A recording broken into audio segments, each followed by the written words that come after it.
Tatanagar is a major station in Jharkhand where all the trains going from Howrah to Mumbai make a scheduled stop.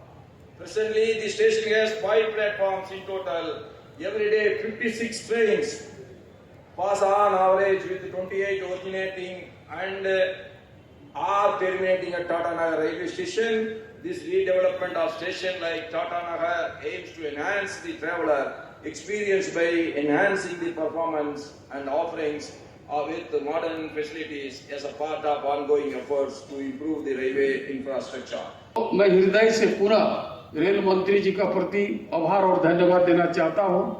साथ साथ उनसे आग्रह किए कि बहुत ही ओवर ब्रिज और अंडरपास लगभग 5-6 है तो इनको भी जोड़ा जाए। तो उन्होंने कहा कि 1 घंटा का भीतर इसका सूची जो हमको उपलब्ध करा दे उसका भी हम लोग शिलान्यास उसी दिन करेंगे।